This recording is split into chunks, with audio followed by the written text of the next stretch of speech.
Welcome back. In this lesson, we're going to talk about the character panel. So let's go ahead and select the text tool, which is here located on the left-hand side in the tool panel here. If you can shortcut as T, which will open up some menu options here, as you can see. I usually will right-click and say Reset Tool, so that I'm always starting from a base in case I forgot or messed up. You'll notice here that we'll have some options here. This is the font family. This is the font style. This is the font size. And this is the type of anti-aliasing applied. This makes it easier to read in the web.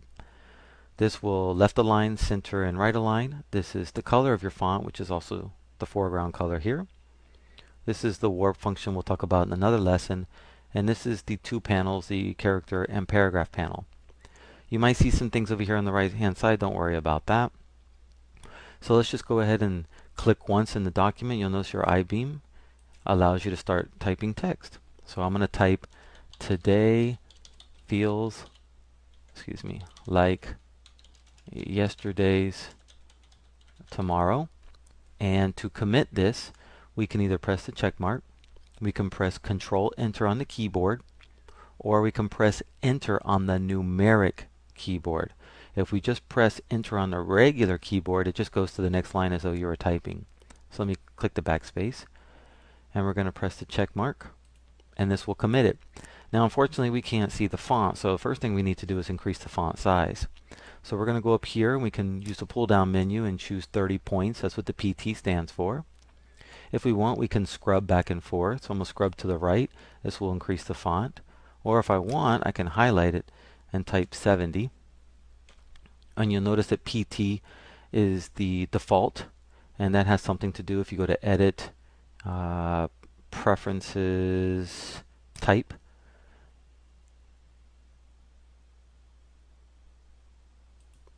Okay, don't go to Type, excuse me, go to Units and Rulers, and you'll see here that the type is in points. If you wanted to change that, you could change it to pixels or mm.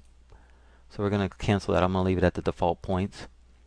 You do not have to just accept PT for points. You could just type in, for example, 70 IN for inch, or 70 cm for centimeter. You have mm for millimeter, or pica, pixels, and points.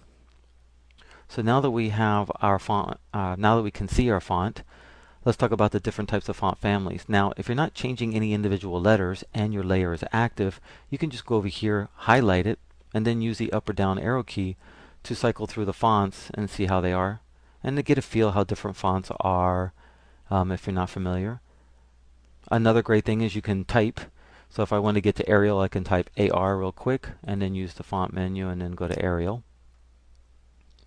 I can press the Control key and hold it down, which will change it to the Move tool, move this into place, let go, and it goes back to the Type tool.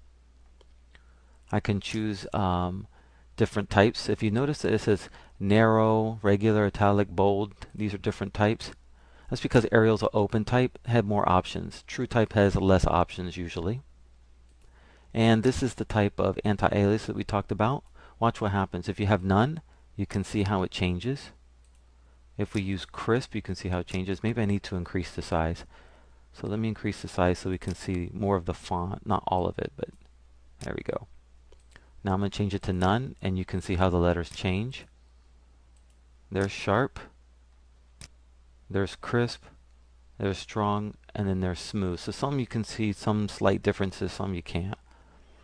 I usually leave it on sharp. Let me go back to 70 here. Now let's pull up the character panel. Character panel, you can either click here, or you can go to Window and choose Character. Mine's going to show up here because I have it here on the sidebar here. And you'll see the same things. We can choose the type of family. So we can do Adobe Caslon Pro, which is a popular one. We can choose the Myriad Web Pro, which is another popular one. We have the same type of font styles. The font size is here, but we have a couple more options which are very handy to use, and we'll talk about that in the next lesson.